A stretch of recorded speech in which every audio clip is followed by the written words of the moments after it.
Price Lord. ஆண்டவரும் அருமை இரட்சகருமாகிய இயேசு கிறிஸ்துவின் இனிதான நாமத்தினால் உங்கள் யாவருக்கும் என்னுடைய அன்பின் வாழ்த்துதல். நம்மை தேவன் ஸ்திரப்படுத்த விரும்புகிறார். திருச்சபையினுடைய நோக்கமே அதுதான். நம்முடைய வளர்ச்சியை நாம் புதுப்பித்து கொள்வதற்கு அல்லது மெருகூட்டி கொள்வதற்கு, நம்முடைய வளர்ச்சியை நாம் நிதானித்து பார்ப்பதற்கான ஒரு ஸ்தலம் திருச்சபை. ஒரு வசனத்தை நாம் வாசிக்கலாம். ஆதியாகமத்தின் புஸ்தகம் 21வது அதிகாரம் 19வது வசனத்தை நாம் வாசிக்க கேட்போம். தேவன் அவளுடைய கண்களை திறந்தார். அப்பொழுது அவள் ஒரு தண்ணீர் துறவை கண்டு போய் துருத்தியிலே தண்ணீர் நிரப்பி அப்பிள்ளைக்கு குடிக்க கொடுத்தாள். ஓகே, இந்த இடத்திலிருந்து நான் உங்களோடு பேச விரும்புகிறேன். கண்களை திறக்கும் கர்த்தர். இது சரீரத்தில் இருக்கக்கூடிய இந்த புறக்கண் அல்ல. ஆகார் கண்ணு தெரியாத ஒரு மகள் அல்ல, அவள் கண் தெரிந்தவள். ஆனால் இங்கே என்ன நடந்தது என்று சொன்னால், ஆகாருடைய வாழ்க்கை மிக முக்கியமான 2 பகுதிகள் வேதத்தில் உண்டு. ஒன்று 16வது அதிகாரம் ஆதியாகமம், இன்னொன்று இந்த 21வது அதிகாரம். இந்த 11வது அதிகாரத்தில் ஒரு சம்பவம் நடக்கிறது. என்னவென்று சொன்னால், அவள் கர்ப்பிணி பெண்ணாக இருக்கிறாள். தன்னுடைய நாச்சியாலின் மூலமாக, சாரால் மூலமாக வேதம் அப்படி சொல்லுகிறது, துன்புறுத்தப்பட்டபடியினால் அவளுக்கு புரியவில்லை, திசை தெரியாமல் ஓடுகிறாள். கவனிங்கள், ஓட ஆரம்பித்தால் எங்கே போக வேண்டும் என்று தெரியவில்லை. ஓடிக்கொண்டிருந்த நேரத்தில் கர்த்தர் அவளை சந்திக்கிறார். எப்படி கேட்டார் தெரியுமா கர்த்தர்? சாராளின் அடிமை பெண்ணாகிய ஆகாரே, நீ எங்கிருந்து வருகிறாய், எங்கே போகிறாய்? அந்த வார்த்தை இப்படிதான் இருக்கு. சாராளின் அடிமை பெண்ணாகிய ஆகாரே, நீ எங்கிருந்து வருகிறாய், எங்கே போகிறாய்ன்னு கேட்டபோது வந்த விதம் அவளுக்கு தெரிந்தது. நான் துன்புறுத்தப்பட்டேன், நான் வழி நிறைந்தவளாய் ஓடி வருகிறேன், என் வாழ்வு முடிந்துவிடும் என்ற ஒரு ஏக்கத்தில் வருகிறேன் என்று சொன்னபோது கர்த்தர் சொன்ன வார்த்தை என்ன தெரியுமா? நீ திரும்பவும் போய் உன்னுடைய நாச்சியாலின் கைக்கு அடங்கி இரு. ரொம்ப கஷ்டமான விஷயம், கடினமான விஷயம். என்னால் அங்கு வாழ முடியவில்லை, என்னால் அங்கு இருக்க முடியவில்லை, இனி எனக்கு அங்கு வாய்ப்பில்லை என்று எங்கிருந்து ஓடி வந்தாலோ அங்கே போய் இரு என்று சொல்வதே கடினமானது. அங்க போய் பிழைச்சிக்க அப்படின்னு சொன்னாலே கடினம். ஆனா இன்னொரு வார்த்தை கர்த்தர், அவள் கைக்கு அடங்கி இரு அப்படின்னா அவள் என்ன செஞ்சாலும் பொறுத்துக்க அப்படின்னு சொல்றதுதான் அது பொருள். எப்படி முடியும்? ஒரு ஹியூமனாய், ஒரு மனுஷீகத்தில் இதை நம்மால் செய்ய முடியாது. ஒரு மனுஷீக உணர்வால் அதை விட்டு தானே ஓடி வருகிறேன் ஆண்டவரே, அதை விட்டு தான் நான் ஓடி வருகிறேன், அது பொறுக்க முடியவில்லை என்று தானே ஓடுகிறேன், மீண்டுமாக என்னை ஏன் அங்கே அனுப்புகிறேன் என்று நாம் கேட்டிருக்கலாம், கேட்க வாய்ப்பு உண்டு. நான் ஒன்று சொல்லுகிறேன், அங்கு தேவ பிரசன்னத்தை அவள் அனுபவித்தாள். எப்பவும் உங்களுக்கு சொல்றேன், இந்த வர்ஷிப் ஆராதனை நேரம் மிக முக்கியமான நேரம். நான் எங்க போனாலும் சொல்றது, ஆராதனை நேரத்தை நீங்க மிஸ் பண்ணாதீங்க. ஆமென். யார் ஆராதனை நடத்தினாலும், எந்த பாடல் பாடினாலும், உங்களுக்கு பாடல் ஒருவேளை புரியல, ரொம்ப ராகமா இருக்கு, அது பாட கஷ்டமா இருக்கு, இதெல்லாம் ஒரு பகுதி. இல்லை அவங்க வேகத்துக்கு என்னால் ஆராதிக்க முடியல, அதெல்லாம் வேற. ஆனா கர்த்தருடைய பிரசன்னத்தை அங்கே உணர்ந்துகிட்டே இருந்தீங்கன்னா, எது உங்களால் முடியவில்லையோ அதை நீங்கள் செய்வதற்கு ஒரு பலன் அங்கு உண்டாகும். எது உங்களுக்கு போராட்டமாய் தெரிகிறதோ அந்த போராட்டத்திலே நீங்கள் நிலை நிற்பதற்கான ஒரு பலன் உண்டாகும். அங்க அதுதான் பாருங்க, கர்த்தர் எதிர்மறையாய் சொல்லுகிறார். ஆனால் எப்படி அவள் செய்தாள் என்று சொன்னால், அங்கு கர்த்தரின் பிரசன்னத்தை பார்த்தாள். ஆகவேதான் சொன்னால், என்னை காண்கின்றவரை நான் இவ்விடத்தில் கண்டேன் அப்படின்னு. இவ்வளவு நேரம் என்ன நினைச்சிருக்கணும், ஆண்டவர் ஆபிரகாமின் தேவன். அவர் யார் தேவன்? ஆபிரகாமின் தேவன், என் எஜமானின் தேவன், என் கணவனின் தேவன், சாராளின் தேவன், அழைப்பை பெற்று வந்த இவர்களின் தேவன் தான் என்று நினைத்திருந்தேன். ஆனால் இப்பொழுதுதான் எனக்கு புரிந்தது, அவர் என்னுடைய தேவன். ஒரு ஆமேன் சொல்லலாமா? இத்தனை ஆண்டுகளா என்னை காண்கிற தேவனை இன்றைக்கு நான் கண்டேன் என்று சொல்லிதான் அங்கு லாகிரோயி என்று பெயரிடுகிறாள். எல்ரோயி நாம் சொல்றோமே, என்ன அதை அனுபவித்து பல நாட்களுக்கு பின்பாக பிள்ளை பிறந்து விட்டது. அங்கே சாராளுக்கும் பிள்ளை பிறந்து விட்டது. 2 பிரச்சனைகள் வரும் பொழுது மீண்டுமாய் ஆபிரகாம் இடத்தில் இந்த குற்றச்சாட்டு போகிறது. ஆபிரகாம் இடத்தில் ஒரு குற்றச்சாட்டு, இவள் பிள்ளை பிரச்சனை பண்ணுகிறான் என்று சொன்ன போது அவன் ஆண்டவரிடத்தில் கேட்டான், ஆண்டவரே என்ன சாராள் சொல்லுகிறபடி செய். என்ன செய்தார்? கொஞ்சம் தண்ணீரை கொடுத்தார், கொஞ்சம் உணவை கொடுத்து அனுப்பிவிட்டால். இப்போ வனாந்தரத்திலே அந்த தண்ணீர் அவளுக்கு இல்லாமல் போன போது ஆகார் ஓடினாள். கவனிங்கள், இங்குதான் நான் முக்கியமான விஷயத்தை சொல்லுகிறேன். அவள் அம்பு பாயும் தூரத்தில் போய் சத்தமிட்டு அழுதாள். பெண் ஒரு சாதாரண வழி அல்ல. ஏனென்றால் என்னுடைய பிள்ளையை நான் சாக கொடுத்து விடுவேனோ என்ற ஒரு பெயின் வழியிலே சத்தமிட்டு அழுத போது கர்த்தர் பிள்ளை இடத்திலே போய்விட்டார். ஒரு ஆமென் சொல்லலாமா? அழுதது ஆகார், கர்த்தர் எங்கே இருக்கிறார்? பிள்ளை இடத்திலே இருந்த பின்பு இப்போ அந்த பிள்ளைக்கு தேவை பிசிக்கலா. கவனிங்க, நான் சொல்றேன், பிரச்சனையில பிரசன்னம் இருந்தா பிழைச்சிருவீங்க. பிரச்சனை தான், வலி, வேதனை, ஜீவன் போக போகிறது. ஏன்னா பிரசனம் என்ன அதற்கு சொந்தக்காரர், உயிரை கொடுத்தவர் அங்க இருக்கிறார். ஆமென். தாகத்தை அடக்கக்கூடியவர் அங்க இருக்கிறார். பசியை போக்கக்கூடியவர் அங்க இருக்கிறார். உணர்வுகளை மாற்றக்கூடியவர் அங்க இருக்கிறார். ஆகவே தேவ சமூகத்தில் வருகிற தேவ பிள்ளைகளை ஒன்றை கவனித்து பாருங்கள். திருச்சபையே, எப்பொழுதெல்லாம் உங்கள் வாழ்க்கையில் இப்படிப்பட்ட ஒரு தவிப்பு, சஞ்சலம், கேள்விகள் வருகிறதோ தேவ பிரசன்னத்தில் போக பழகுங்கள். ஆமென் சொல்லலாமா? ஆனா மனுஷனுடைய இயல்பு என்ன தெரியுங்களா? அந்த பிரச்சனையில நம்மால் எல்லாவற்றையும் சரியா பார்க்க முடியாது. ஆமென். இப்ப நான் சொல்ற பிரசங்கம் கூட பாருங்க, பிரச்சனையோடு இருந்தீங்கன்னா நான் சொல்றது புரியாது. ஒரு போராட்டத்தோட இருந்தீங்கன்னா ஏதோ பேசுறார், ஆறுதலா இருக்கு, இது கேட்கலாம், கேட்கறது மாதிரி இருக்கு, இவ்வளவுதான் சொல்ல முடியுமே தவிர அங்கு என்ன இருக்குன்றது நம்மால் தெளிவாய் பார்க்க முடியாது. இன்னொன்று, அங்கு பதில் இருக்கிறது. தேவ பிரசன்னத்தில் ஒரு பதில் இருக்கிறது. அதை நம்மால் பார்க்க முடியாதவர்களாய் போய்விடுவோம். ஆகவே கர்த்தர் அவள் கண்ணை திறந்தார். ஒரு ஆமென் சொல்லலாமா? ஆகாரின் கண்ணை திறந்தது என்ன? மனக்கண்ணை திறந்து உனக்காக நான் வைத்திருக்கிற அற்புதத்தை பார். எத்தனை பேர் ஆமென் சொல்றீங்க? கர்த்தர் இன்றைக்கு கண்களை திறந்து நம் அருகில் வைத்திருக்கிற அற்புதத்தை பார்க்க வைக்க போகிறார். ஹல்லேலூயா. கர்த்தர் நம்முடைய கண்களை திறந்து இங்கே நமக்காக வைக்கப்பட்டிருக்கிற அடையாளங்களை பார்க்க வைக்க போகிறார். கர்த்தர் உங்கள் கண்களை திறந்து உங்களுக்கு முன்பாக இருக்கிற எல்லா சவால்களுக்கான பதிலை பார்க்க வைக்க போகிறார். எத்தனை பேர் நம்புறீங்க? Price the Lord. ஒருவேளை இதை நாம் கேள்விகளாய் கேட்கும் போது நமக்கு பெரிதாக தோணலாம். எப்படி இது, எப்படி நடக்கிறோம், எப்படி இதை நான் அனுபவிக்க போகிறேன், எப்படி இதை பார்க்க போகிறேன், எப்படி இதை உணரப் போகிறேன், எப்படி இது என்னுடைய வாழ்க்கையில் நிறைவேறப் போகிறேன் என்ற கேள்விகள் நமக்கு உண்டாகலாம். ஆனால் கர்த்தர் கண்களை திறப்பார் என்று சொன்னால், அல்லது கர்த்தர் கண்களை திறப்பதற்கு நீங்கள் விட்டு கொடுப்பீர்கள் என்று சொன்னால், உங்கள் அருகிலே அற்புதம் இருக்கிறது. ஆகார் வேறெங்கும் இல்லை, ஒரு ஊற்றை கர்த்தர் அங்கு பிளந்தார். அதிலிருந்து தண்ணியை கொண்டு போய் தன் பிள்ளைக்கு அவள் கொடுத்தாள். ஆமென். சரி, 3 காரியங்களை உங்களோடு பேச விரும்புகிறேன். என் வாழ்க்கையில் எங்கே கர்த்தர் கண்களை திறக்க வேண்டும்? என் வாழ்வில் கர்த்தர் கண்களை திறக்க வேண்டிய அவசியம் எங்கே இருக்கிறது? திருச்சபையின் கண்களை கர்த்தர் எங்கே திறக்க வேண்டும்? அப்படி என்று சொன்னால் முதலாவது நாம் வாசிக்கலாம். ஆதியாகமத்தின் புஸ்தகம் 13வது அதிகாரம் 14வது வசனத்தை 15வது வசனத்தை வாசிக்க கேட்போம். லோத்து ஆபிராமை விட்டு பிரிந்த பின்பு கர்த்தர் ஆபிராமை நோக்கி, உன் கண்களை ஏறெடுத்து. நல்ல கவனிங்கள், இங்கு ஒரு ஆவிக்குரிய புரிதலை நான் சொல்லுகிறேன். கவனிங்கள், உங்கள் கண்கள் திறக்கப்பட வேண்டும் என்று சொன்னால், தேவ திட்டத்தை பார்க்க முடியாதவர்களோடு நீங்கள் இருப்பீர்கள் என்றால் உங்கள் கண்கள் திறக்காது. Praise the Lord. இன்னும் எளிமையா சொல்றேன் பாருங்க. வேகமாய் ஓடக்கூடிய மனிதன் ஓடவே விருப்பமில்லாத ஒருவரோடு இணைந்திருப்பார் என்றால் அவரால் ஓட முடியாது. ஒரு ஆழமான சிந்தை உள்ள மனிதன், சிந்தையில் எந்த விதத்திலும் செயல்பட வேண்டாம் என்று எண்ணமுடைய ஒரு மனிதனோடு இணைந்திருப்பான் என்றால் அவன் சிந்தை செயல்படாது. Praise the Lord. அல்லேலூயா. இது மாம்சமான காரியங்கள் மட்டுமல்ல, ஆவிக்குரிய காரியங்களும் சொல்லுகிறேன். தேவனை ஆழமாய் பார்க்க வேண்டும் என்கிற எண்ணமுடைய ஒருவர், தேவனை பற்றி அக்கறையற்ற ஒருவரோடு இணைந்திருக்கும் போது நீங்கள் அப்படி பார்வையில் பார்க்க முடியாது. ஆகவேதான் இந்த வார்த்தை இருக்கிறது, லோத்து ஆபிரகாமை விட்டு பிரிந்த பின்பு. உங்களுக்கு சொல்லுகிறேன், தீர்க்க தரிசனமாய் சிலவற்றை நீங்கள் எப்பொழுது பிரித்து வைக்க விரும்புகிறீர்களோ அப்பொழுது கர்த்தர் உங்கள் கண்களை திறக்க சித்தமுள்ளவராய் இருக்கிறார். இல்லைன்னா இது ஏதோ பொதுவாய் கண்களை திறக்கிறார் என்ற அர்த்தம் அல்ல. புரிந்து கொள்ளுங்கள். தேவன் ஒரு பெரிய திட்டத்தை தருகிறார், ஒரு பெரிய நோக்கத்தை தருகிறார், ஒரு பெரிய செயலை தருகிறார் என்றால் அதற்கு தன்னை தயார்படுத்திக் கொள்ள வேண்டிய நிலை ஒன்று உண்டு. லோத்து ஆபிரகாமை விட்டு பிரிந்த பின்பு கர்த்தர் ஆபிரகாமை பார்த்து சொல்கிறார், உன் கண்களை நோக்கி பார்.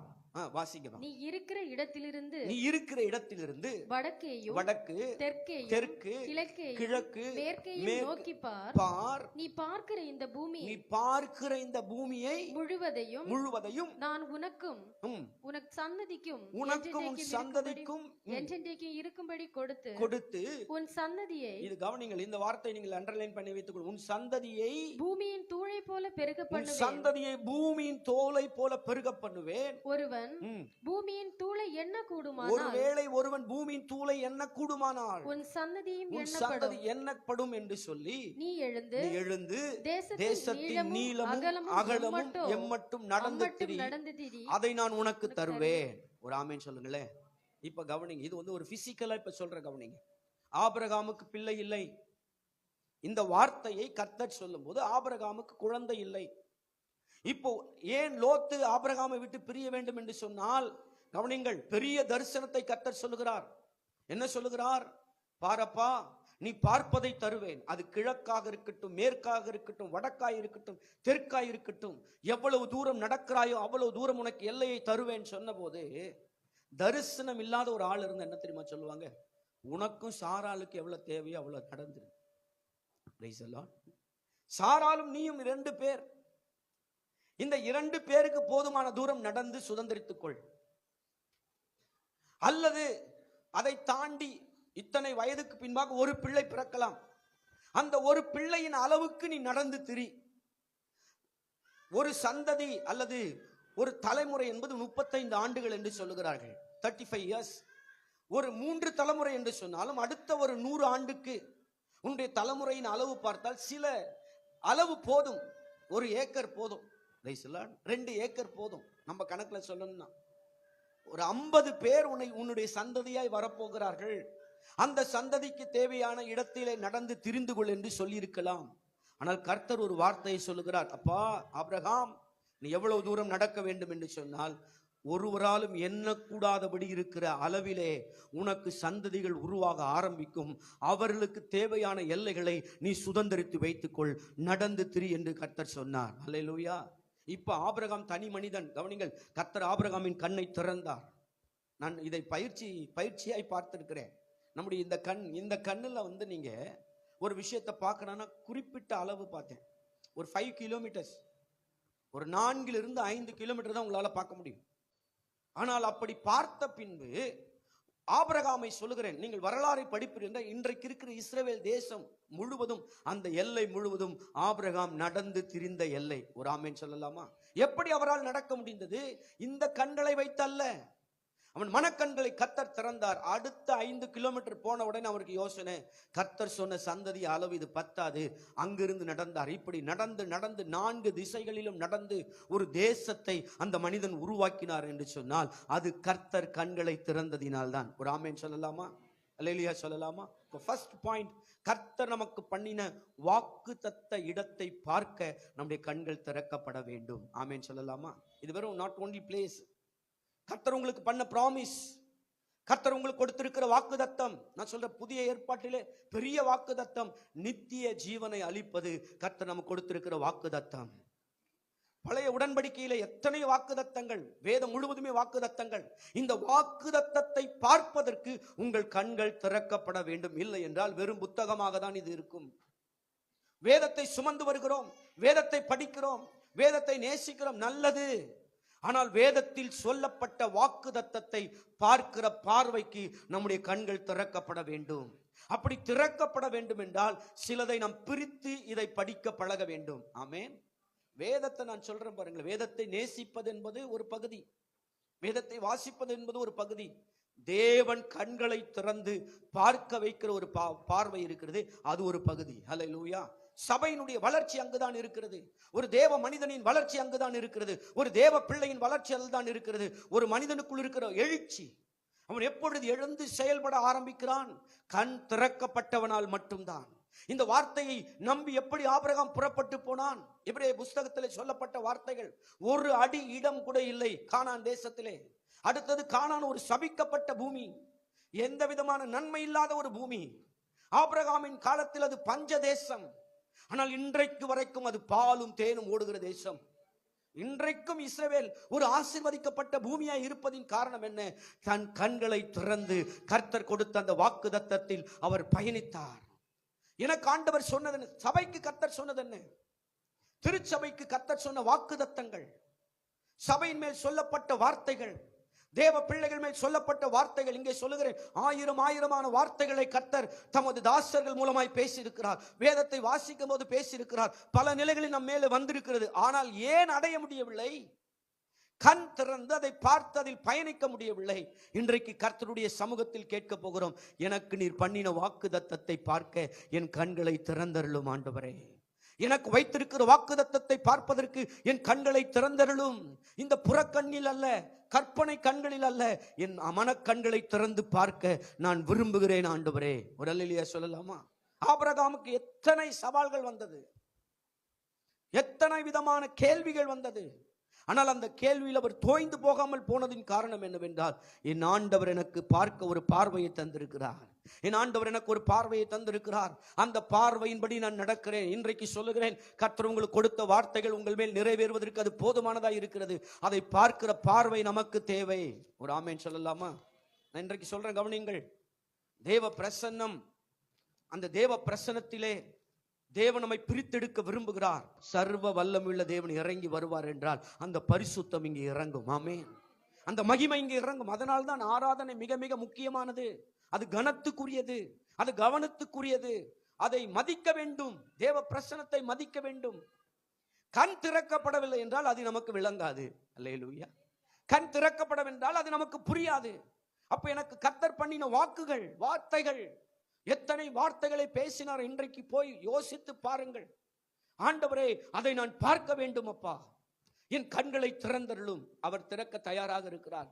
ஆனால் லோத்துவை பிரித்தெடுக்க நாம் தயாராக இருக்க வேண்டும்.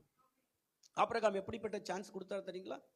நீ சூஸ் பண்ணு, ஃபர்ஸ்ட் நீ பெஸ்டான பிளேஸ்க்கு போயிடு, உனக்கு எது தேவையோ போ அப்படி சொல்லிட்டு உனக்கு எதிரான திசையில் நான் போவேன் என்று சொன்னார். ஒரு ஆமீன் சொல்லலாமா? நீ கிழக்கிலே போவாய் என்றால் நான் மேற்கிலே போகிறேன். ஒரு அல்லேலூயா சொல்லுங்களேன். பிரித்தெடுப்பது மட்டும் சிலர் பிரிச்சிருவாங்க. நான் சொல்றேன், பிரித்து விட்டேன். பிரித்தவன் எங்க இருக்கிறான்? பிரித்து விட்டேன், நான் பிரித்து கொண்டேன், அதை என்னிலிருந்து விலக்கி விட்டேன். உண்மை நல்லது, ஆனால் அது எங்கு இருக்கிறது? என்னோடு இருக்கும் என்றால் அதற்கும் இதற்கும் ஒன்றுமே வித்தியாசம் இல்லை, ரெண்டும் ஒன்றுதான். ஆகவே ஆபிரகாம் சொன்னார், நான் சொல்லுகிறேன், இதை உங்கள் வாழ்க்கையின் முன்னேற்றம், உங்கள் வாழ்க்கையின் வெற்றி, உங்கள் வாழ்க்கையின் ஜெயம், உங்கள் வாழ்க்கையின் புகழ், உங்கள் வாழ்க்கையில் இருக்கக்கூடிய சகல விதமான நன்மைகள் எங்கே இருக்கு என்றால் எதிர் திசையில் நடப்பதில் தான். ஒரு ஆமேன் சொல்லலாமா? என்னை ஆண்டவர் எங்கிருந்து பிரித்திருக்கிறார்? எதிலிருந்து பிரிக்க சொன்னார்? அதை பிரித்து வாழும்போது என் கண்களை அவர் திறந்து வாக்குத்தத்தம் பண்ணப்பட்ட பூமியில் என்னை நடக்க வைத்து அது என் சந்ததிக்கு ஆசீர்வாதமானதாய் மாற்ற கர்த்தர் போதுமானதாய் இருக்கிறார். ஒருவேளை இன்றைக்கு என்னுடைய காலத்தில் அது சாதாரணமாக இருக்கலாம். ஆபிரகாமின் காலத்தில் அது ஒன்றுமில்லாத இடம். அதற்கு பின்பாக அந்த சந்ததி அந்த இடத்திற்கு போகும்போது அங்கே இஸ்ரவேலர்கள் 12 பேர் வேவு பார்த்துட்டு வந்து சொன்ன வார்த்தை என்ன தெரியுமா? அது ஒரு அற்புதமான பூமி. ஒரு ஆமென் சொல்லலாமா? அது ஒரு அற்புதமான தேசம், அது மகா பெரிய தேசம், நல்ல தேசம். ஏன்? கர்த்தர் சொன்ன வார்த்தையை கேட்டு அந்த வாக்குத்தத்தத்தை தனக்குள்ளே கொண்டு வந்து தன் கண் திறக்கப்பட்டவனாய் நடந்து அதை அடைந்தார். ஒரு ஆமென் சொல்லலாமா? ஒன்று. இரண்டாவது, நம்முடைய கண்களை கர்த்தர் எங்கே திறக்க விரும்புகிறார்? யாத்ராகமத்தின் புஸ்தகம் 3வது அதிகாரம் 2வது வசனத்தை வாசிக்க கேட்போம். அங்கே கர்த்தருடைய தூதனானவர் ஒரு முட்செடியின் நடுவிலிருந்து உண்டான அக்கினி ஜுவாலையிலே நின்று அவனுக்கு தரிசனமானார். அப்பொழுது அவன் உற்று பார்த்தான். நல்ல கவனிங்கள், இது ரொம்ப மிக முக்கியமான வார்த்தை. இந்த மாதிரி வார்த்தை எல்லாம் வேதத்துல கொஞ்சம் நிதானமா படிக்கணும். மோசே ஆடுகளை மேய்த்து கொண்டிருந்த நேரத்திலே, இன்னொன்னு கவனிங்கள், அந்த பகுதி அங்கு இருக்கக்கூடிய முட்செடிகள் சில நேரங்களில் உஷ்ணத்தினாலே, அதிகமான உஷ்ணத்தின் மூலமாக பற்றி எறிவது உண்டு. அது இயல்பாய் பார்க்கக்கூடிய ஒன்று. ஆனால் இங்கே மோசே அப்படி பார்க்கும்போது ஒரு முட்செடியை கவனிக்கிறான், உற்று பார்த்தான். ஒரு ஆமென் சொல்லுங்களேன். இது சாதாரண பார்வை அல்ல. உற்று பார்க்கறதுன்னு என்ன அர்த்தம்? வழக்கமாய் பார்க்கிற லுக் இல்ல, ஒரு வித்தியாசம் அவர்கள் மேல் இருக்கிறது, ஒரு வித்தியாசம் அங்கே காணப்படுகிறது. அல்லேலூயா. எப்பொழுதும் சராசரியாய் பார்க்கிற பார்வை அல்ல. சில சொல்லுங்க, நல்லவ மாதிரி தான் இருந்தா பிரதர், இல்ல கொஞ்சம் உத்து பார்த்துட்டீங்கன்னா தெரிஞ்சிருக்கும் அப்பயே நல்லவனா இல்லையா. அல்லேலூயா. சரியானது மாதிரி தான் தெரிந்தது. நான் என் பார்வைக்கு அது சரியாய் தெரிந்தது.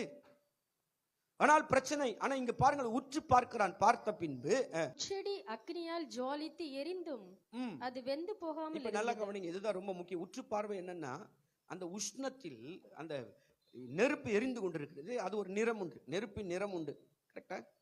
ஒரு எல்லோஷ், ஒரு ரெட் கலர்ல தெரியுது. ஆனா அதுக்கு நடுவுல ஒரு பச்சை கலர் தெரியுது. ஒரு ஆமேன் சொல்லுங்களேன். பொதுவாய் நெருப்பு எரிந்து கொண்டிருக்கும் போது அது தன்மைக்கு சகலத்தையும் இழுத்துக்கொள்ளும். அது எந்த நிறமாய் இருந்தாலும் நெருப்பின் தன்மை என்னவென்றால் தன் நிறத்திற்கு அதை எல்லாவற்றையும் மாற்றிவிடும். கரெக்டா இல்லையா? கரெக்டா இல்லையா? நீங்க என்ன கலர், இப்போ ஒரு பச்சை கலர் செடி அது எரிஞ்சிட்டு கொஞ்ச நேரம் பாருங்களேன், கொஞ்ச நேரம் அது அப்படியே அந்த நெருப்பின் நிறத்திற்கு அது மாற ஆரம்பித்து விடும். அப்ப மோசே உற்று பார்க்கிறார். எப்படி பார்க்கிறார்? நெருப்பின் நிறம் சரி, ஆனா உள்ளே ஒரு நிறம் தெரிகிறது. அது ஒரு பச்சை நிறமாய் தெரிகிறது. அப்படி என்றால் அது மாறி இருக்க வேண்டுமே, ஏன் மாறவில்லை என்று உற்று பார்த்து அடுத்தது என்ன செய்கிறார்? கிட்டே போகலாம் என்று அவர் பேசுகிறார் தனக்குள்ளே. ஒரு ஆமேன் சொல்லலாமா? கண் திறக்கப்பட்டால் இது நடக்கும். ஒரு மனிதனுக்குள்ளே கண் திறக்கப்பட்டால் அவன் உற்று பார்க்கிறவனாக இருப்பான், தனக்குள்ளே பேசுகிறவனாக இருப்பான், அதன் அண்டையிலே போக வேண்டும் என்கிற விருப்பம் உடையவனாய் மாறுவான். இல்லை இந்த பார்த்தோம் இதை வித்தியாசமா இருந்துட்டு போக மாட்டான். நின்றார், பார்க்கிறார், அதற்குள்ள ஒரு வித்தியாசத்தை பார்க்கிறார், உடனே பேசுகிறார். அதற்கிட்டே போக வேண்டும் என்று மோசே வருகிறார். என்ன நடந்தது? கர்த்தர் அங்கே மோசேவிடத்திலே பேசுகிறார். ஒரு ஆமேன் சொல்லலாமா? அல்லேலூயா. அங்கே மோசேவிடத்தில் ஒரு காரியத்தை சொல்லுகிறார். நீ நிற்கிற பூமி பரிசுத்தமான பூமி, உன் பாதரட்சியை கழட்டி விடு. கழட்டி விட்டார். வந்த உடனே ஆண்டவர் சொல்றார்.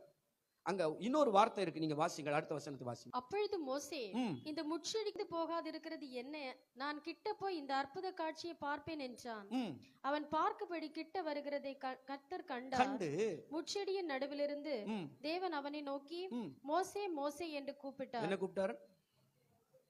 மோசே எகிப்திலிருந்து இந்த வனாந்தரத்துக்கு ஓடி 40 வருஷம் ஆயிடுச்சு. 40 ஆண்டுக்கு முன்பாக ஒரு கலாச்சார உணர்வுகளில் இருந்து வந்தவன் இப்போ ஒரு 4 நிமிஷத்துல நடக்குது. கவனிங்க, 4 வினாடியில் நடக்கிறது. இதுதான் நான் சொல்றேன், நல்லா புரிஞ்சுக்கிடுங்க. நான் எவ்வளவு தூரம் பயணித்திருக்கிறேன், எவ்வளவு தூரம் தேவனை தேடி வந்திருக்கிறேன், எவ்வளவு தூரம் முயற்சித்திருக்கிறேன், அது ஒரு பகுதி. ஆனால் கண் திறக்கப்பட்டால் 4 வினாடியில் சில அற்புதத்தை என்னால் பார்க்க முடியும். ஒரு ஆமேன் சொல்லலாமா? பல மணி நேரம் தேவ சமூகத்தில் இருக்கிறேன், பல நாள் தேவனோடு பயணித்துக் கொண்டிருக்கிறேன், பல முறை தேவனிடத்தில் மன்றாடி இருக்கிறேன், நல்லது. ஆனால் கண் திறக்கப்படவில்லை என்று சொன்னால் அதெல்லாம் வெறும் காட்சிகளாக மட்டுமே இருக்கும். இப்ப இவன் கண்ணை கர்த்தர் திறந்தவுடன் மோசே மோசே என்று சொன்ன உடனே அடுத்த வார்த்தை இதோ அடியேன் என்று சொன்னான். ஒரு ஆமேன் சொல்லலாமா?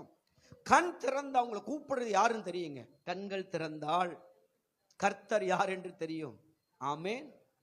என் நேசரின் சத்தம், என் ஆண்டவரின் சத்தம். இந்த பிரசங்க பீடத்திலிருந்து நான் சொல்லுகிறேன், கவனிங்கள். ஒரு தேவ மனிதன் தேவ சமூகத்திலிருந்து ஒரு வார்த்தையை கொண்டு வந்து நமக்கு கொடுக்கிறார்கள். அது யாராக இருந்தாலும் சரி, எந்த வயது வித்தியாசம், ஆனால் உங்கள் கண் திறந்திருந்தால் அங்கு வருகிற சத்தியம் உங்களை ஆழமாய் நிரப்ப ஆரம்பிக்கும். அல்லேலூயா. அங்கிருந்து புறப்பட்டு வருகிற வார்த்தைகள் என் வாழ்வை மாற்ற ஆரம்பிக்கும். அங்கிருந்து புறப்பட்டு வருகிற சத்திய வார்த்தைகள் என் உள்ளான மனிதனை உருவாக்க ஆரம்பிக்கும். அங்கிருந்து வருகிற அந்த வேத வார்த்தை என்னால் விட முடியாதவைகளை விட வைக்கும். என்னுடைய அந்தரங்கத்தை, எனக்குள் இருக்கக்கூடிய சகலத்தையும் புடமிட்டு புதுப்பிக்க கூடியதாய் அது மாறுகிறது. என்ன சொல்லுகிறார்? நீ வா, என் ஜனத்தின் உபத்திரவத்தை நான் பார்க்கவே பார்த்தேன். அவர்கள் இடுகிற சத்தம், அந்த ஓசை என் காதுகளில் விடுகிறது. ஆகவே நான் வாக்கு பண்ணினேனே, அந்த தேசத்திற்கு நேராய் இவர்களை அழைத்து கொண்டு போ என்று சொன்னார் கர்த்தர். ஒரு ஆமேன் சொல்லலாமா? இரண்டாவது, கண்கள் எங்கே திறக்கப்பட வேண்டும் என்றால், ப்ராமிஸ் தெரியும் நிறைய பேருக்கு. இங்க இருக்க எல்லாருக்கும் வாக்குத்தத்தம் தெரியும். ஆமேன். எனக்கு வாக்குத்தத்தமே இல்லை, எதுவுமே என்கிட்ட பேசலன்றவங்க யாருமே இங்க இருக்க வாய்ப்பு. வாக்குத்தத்தம் தெரியும், ஆனால் அந்த வாக்குத்தத்தத்தை நோக்கி பயணிக்க நமக்கு பார்வை தேவை. ஆமேன் சொல்லலாமா?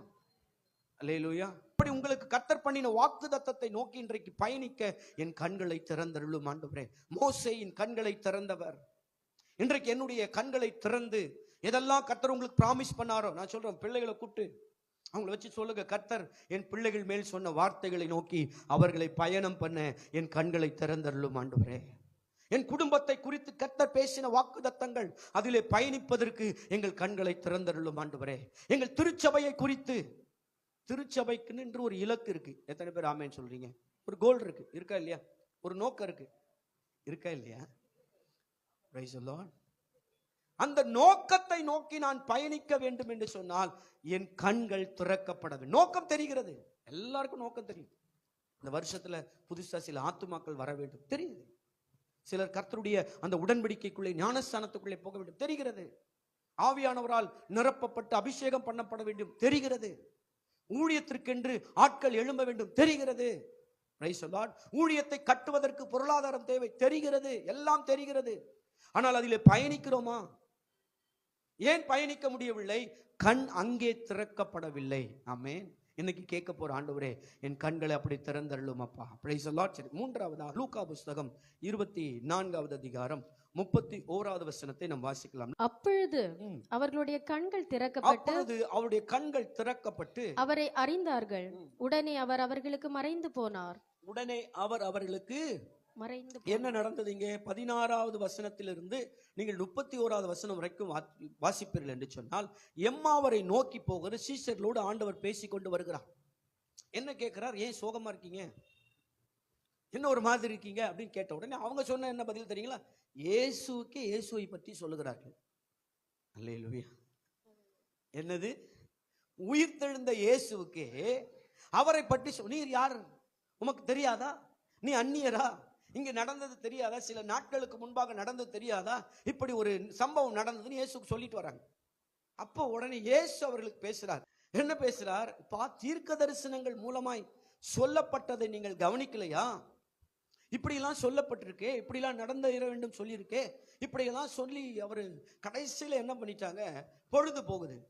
இதுவும் யூத கலாச்சாரம் பாருங்க. பொழுது போய்விட்டால் ஒருவேளை யாராக இருந்தாலும் அவர்களை தங்க வைத்து அனுப்புகிற ஒரு பழக்கம் உண்டு. அப்போ இவங்க ஆண்டவரை பார்த்து சொல்றாங்க, என்ன சொல்றாங்க? சரி, நீங்க பொழுது போயிட்டு நீங்க தங்கிட்டு போங்க. அப்போ ஆண்டவர் அவர்களை உட்கார வைத்து அப்பத்தை பிட்டு அவர்கள் கொடுத்தார். கவனிங்கள், அவர்கள் கண்கள் திறந்தது, இயேசு மறைந்தார். அப்புறம் அவங்க பேசினது என்ன தெரியுமா? அவருடைய இதயம் கொழுந்து விட்டு எரிந்தது. எப்பன்னா அப்பல்ல, பேசும்போதே எரிஞ்சிருக்கு. ஒரு ஆமென் சொல்லுங்களேன். இயேசு பேசிக்கொண்டு வரும்போதே எரிந்து கொண்டு இருக்கிறது. அது புரியவில்லை. தேவ வார்த்தை உள்ளே வரும்போதே அது ஏதோ ஒன்று வேலை செய்கிறது, புரியவில்லை. ஏன் கண் திறக்கப்படல? இன்னைக்கு சொல்றேன், என்னுடைய ஆவியிலே ஒன்று வேலை செய்கிறது, ஏன் உணர முடியல? கண் திறக்கப்படல. என் சரீரத்தில் ஒரு மாற்றம் இருக்கிறது. சபைக்குள்ள வரும்போது ஒரு மாற்றம் இருக்கு. ஏதோ அது எப்படி சொல்லுவோன்னா, ஏதோ ஒன்று நடந்துச்சு, என்னதுன்னு சொல்ல தெரியல. ஏதோ ஒரு மாற்றம், ஏதோ ஒரு உணர்வு, ஏதோ ஒரு திசையில் நான் திருப்பப்பட்டிருக்கிறேன், இவ்வளவுதான் சொல்ல முடியுதே தவிர இந்த திசைக்கு நேராய் திருப்பப்பட்டேன், இதற்கு நேராக திருப்பப்பட்டேன். சிலர் எல்லாம் ஒப்பு கொடுப்பாங்க, ஆண்டவரே என்னை திருத்திக் கொள்ள நான் ஒப்பு. எங்க திருத்திக் கொள்ள? ஆண்டவரின் குற்றங்களை மன்னி, எந்த குற்றத்தை? ஆண்டவரின் பாவங்களை மன்னி, எந்த பாவத்தை? ஆண்டவரே நான் இதை செய்கிறேன், எதை செய்கிறேன்? ஆண்டவரே நான் அதை கொடுப்பேன், எதை கொடுப்பேன்? Price the Lord. தெரிகிறது, உள்ளே உணர முடிகிறது, ஆனால் செய்ய முடியவில்லை. சிலர் சொல்ல ஏதாவது ஆண்டவருக்கு செய்யணும், ஏதாவதுன்னா எது? சிலர் என்கிட்ட வந்து கேட்ப, ஏதாவது ஊழியம், என்ன ஊழியம்? ஏதாவது என்றால் ஆண்டவருக்கு ஊழியம் செய்ய வேண்டிய ஆசை நல்லது, எதற்கு என்று என உள்ள எரிகிறது. அவருடைய இருதயங்களிலே ஒரு கொழுந்து விட்டு எரிகிறது, ஆனால் பார்க்க முடியவில்லை. கர்த்தர் கண்ணை திறந்தார். திறந்தவுடன் அவங்க சொன்ன வார்த்தை தான் இந்த வார்த்தை. அவர் நம்மோடு பேசும்போதே இதயம் கொழுந்து விட்டு எரிந்தது அல்லவா? அவர் நம்முடைய ஆண்டவர். Price the Lord. அல்லேலூயா.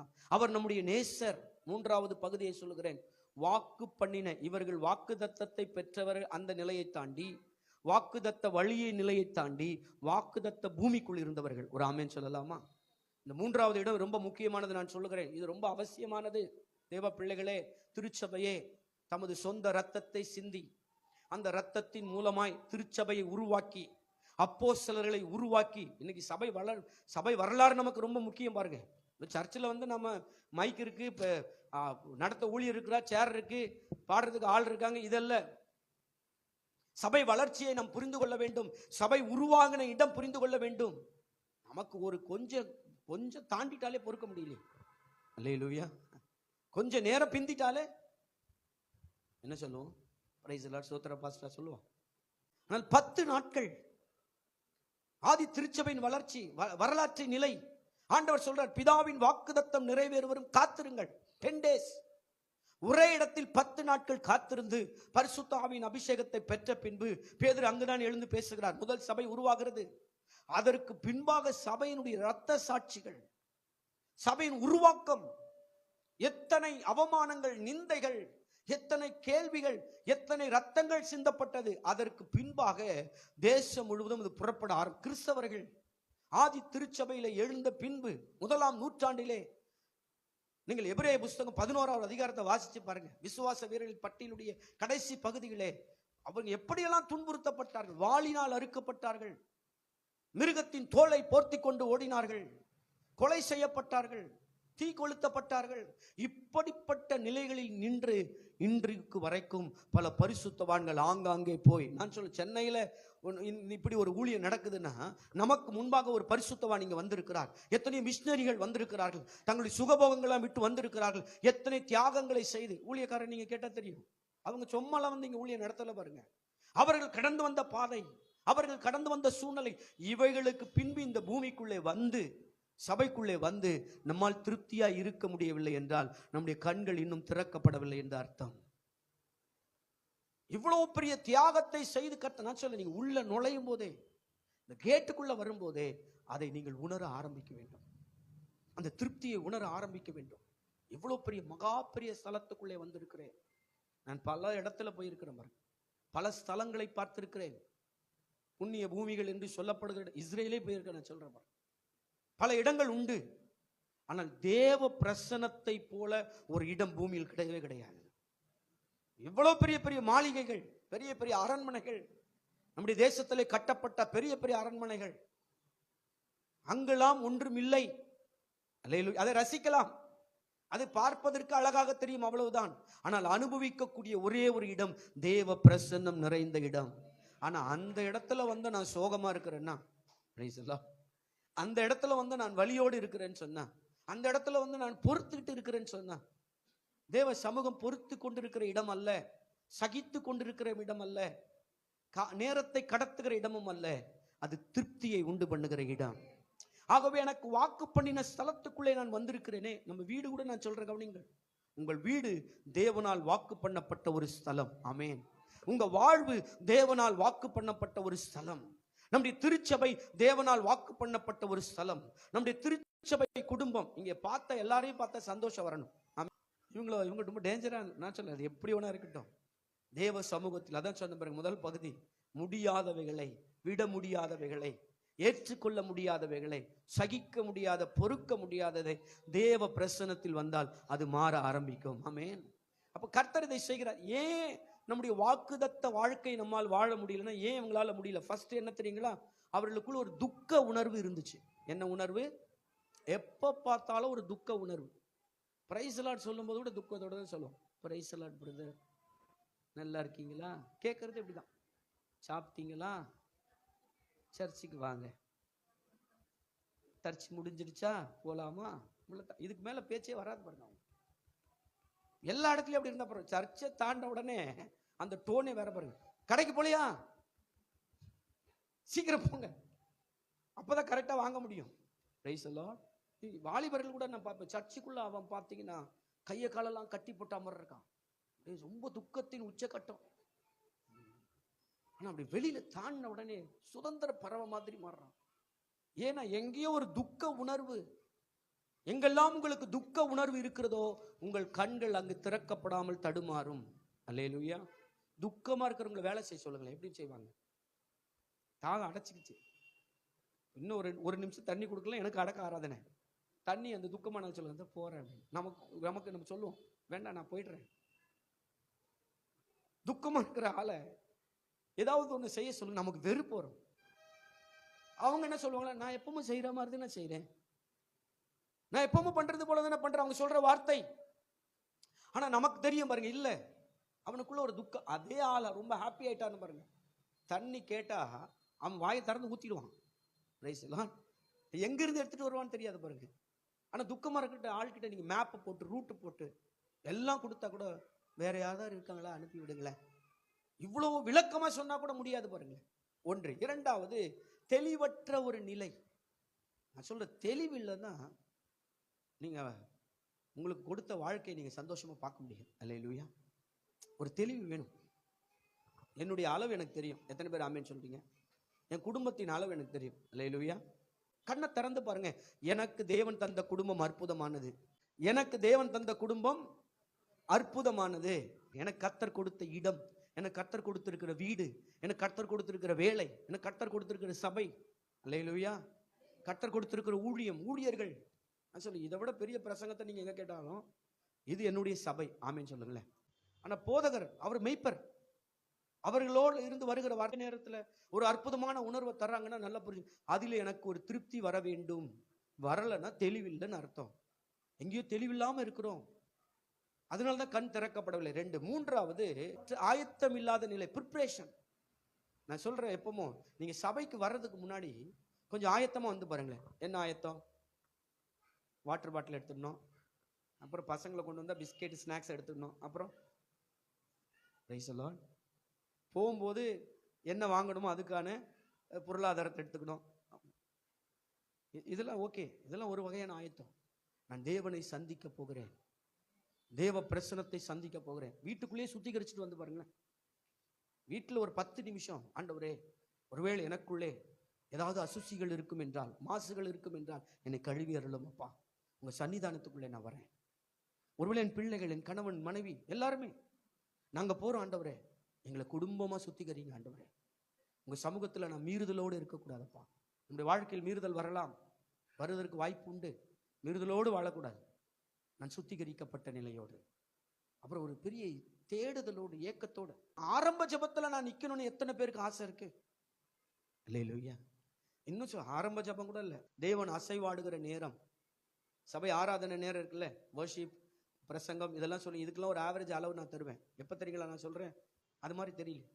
தேவனை தேடுவதற்கு திட்டமிடுகிற நேரத்துக்கு முன்னாடி குறைந்தபட்சம் ஒரு 5 நிமிடத்துக்கு முன்னாடி போய் பாருங்க. தேவனுடைய அசைவை பலமாய் நீங்கள் பார்க்கலாம். மற்ற இடத்துல இருக்கிற அசைவுகள் இருக்கிறது, ஆராதனையில் தேவன் அசைவாடுகிற வார்த்தை. ஆனால் அதை விட மேலானது ஒரு ஆமென் சொல்லலாமா? ஏன்னா அது வாஞ்சையின் அடிப்படையிலே, தாகத்தின் அடிப்படையிலே, ஒரு ஆயத்தத்தின் அடிப்படையில் தேவன் இறங்குகிறவராக இருக்கிறார். வேதம் முழுசும் பாருங்க. யார் ஒரு மனிதன் அப்படி தன்னை ஆயத்தப்படுத்தி கொண்டானோ, ஆபிரகாமை கர்த்தர் சொல்லுகிறார், பலியிட வாப்பான்னு சொன்ன உடனே அதிகாலமே எழுந்து போனான் இருக்கு. எவ்வளவு பெரிய ஆசை, எவ்வளவு பெரிய வாஞ்சை, எவ்வளவு பெரிய தாகம். அப்ப ஆயத்தம் இல்லை என்று சொன்னால் நீங்கள் உங்களுக்கு கொடுக்கப்பட்ட வாக்குத்தத்த வாழ்வை அனுபவிக்க முடியாது. Praise the Lord. அல்லேலூயா. 3. 4வது தீர்க்க தரிசனத்தை பற்றிய உணர்வற்ற நிலை, ப்ராப்பசி. இவங்க ஏன் இப்படி ஆயிட்டாங்க? ஆண்டவர் சொன்னாருங்க. ஆண்டவர்கிட்ட கேட்கிறாங்க. என்ன கேட்கிறாங்க? ஆண்டவரே உம்மை பற்றி அடையாளம் சொல்லும். அப்ப சொல்றார், எப்படி யோனா மீனின் வயிற்றிலே 3 நாள் இருந்தான், அது போல மனுஷகுமாரரும் பூமியின் வயிற்றிலே 3 நாள், அதற்கு பின்பாக அவர் என்ன செய்வார்? உயிர்த்தெழுவார். சொன்னாரா இல்லையா? பாருங்க, இயேசுவினுடைய உயிர்த்தெழுதலை இந்த அரசாங்கம் நம்பினது. அரசாங்கம் அதிகமாக நம்பி அதனால்தான் காவல் வைத்தார்கள். ஏன் சிறப்பு காவலர்களை அங்க வைத்தார்கள்? வெறும் அடக்கம் பண்ணிட்டு போகல. ஏனால் அவர் உயிர்த்தெழுவார் என்பதை அவர்கள் நம்பினார்கள். ஆனால் இவர்களுக்கு அந்த தீர்க்க தரிசனம், அதை பற்றிய உணர்வற்ற நிலைக்கு போய்விட்டார்கள். உங்களை பற்றி பேசப்பட்ட தீர்க்க தரிசனங்கள், உங்களை பற்றி சொல்ல தீர்க்க தரிசனங்கள், இன்றைக்கு சொல்லுகிறேன், உட்கார்ந்து யோசித்து பாருங்கள். அதன் மேல் ஒரு அக்கறை, ஒரு உணர்வை ஏற்படுத்துங்கள். ஆமேன்னு சொல்லலாமா? என் வாழ்க்கையில நான் அப்படி பார்த்துருக்கிறேன். எனக்கு ஆண்டவர் பேசின வார்த்தைகள், தீர்க்க தரிசனம் ஒரு கண்ணை மூடி சொல்றது மட்டும் இல்லை. வேதங்கள் உங்களுக்கு எங்கெல்லாம் சொல்லப்பட்டதோ, வேதம் தீர்க்க தரிசனமானது. அல்லேலூயா. வேத வார்த்தை தீர்க்க தரிசனமானது. அதை எனக்குள்ளே நான் வைத்துக் கொள்ளும் போது நிச்சயமாய் என் கண்கள் திறக்கப்படும். ஆமேன் சொல்லலாமா? அப்படி கண்கள் திறக்கப்பட்டால் நீங்கள் வாழ்கிற அந்த வாக்குத்தத்த வாழ்வை மகிழ்ச்சியோடு பார்ப்பீர்கள். ஆமேன். 3 காரியங்களை சொன்னேன். 1, முதலாவது கர்த்தர் வாக்கு பண்ணின இடத்தை பார்க்கிற பார்வைக்கு என் கண்கள் திறக்கப்பட வேண்டும். ஆமேன். 1. 2வது கர்த்தர் வாக்கு பண்ணின இடத்தை நோக்கி பயணிக்க என் கண்கள் திறக்கப்பட வேண்டும். 3வது கர்த்தர் வாக்கு பண்ணின ஸ்தலத்துக்குள்ளே வந்துவிட்டே அதை வாழுவதற்கு என் கண்கள் திறக்கப்பட வேண்டும். கிறிஸ்தவம் என்பது ஒரு சகித்து கொண்டு பொறுத்து கொண்டு வலியோடு வாழ்வதல்ல.